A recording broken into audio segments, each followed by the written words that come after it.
ఏంది 2 నెలల్లో వచ్చాడు? ఎట్ట జరిగింది? ఏం జరిగింది? ఒరే బాబు, నేను అడిగిపెట్టిన రోజు నువ్వు మాట్లాడిన మాట ఆ శ్రీరామ వెళ్తాడు చిలకం మధుసూదన్ రెడ్డి ఇలా అంటాడని నువ్వు మొదటి తప్పు చేశావు. మొదటి తప్పు ఆ రోజే చేశావు. నీకు బుద్ధి జ్ఞానం లేదని చెప్పడానికి ఇంకా నా నిదర్శనం లేదు.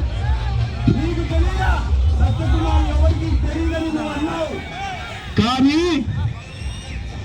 ఆ సత్యకుమార్ వెనక ఒక పరిటాల శ్రీరామ్ అన్నాడనే విషయాన్ని నేను మర్చిపోయావు. సత్యకుమార్ ఎవరో తెలియదన్నావు, కానీ ఆ సత్యకుమారికి అండగా ఒక చిలక మధుసూదన్ రెడ్డి ఉన్నాడనే విషయాన్ని మర్చిపోయావు. సత్యకుమార్ ఎవరో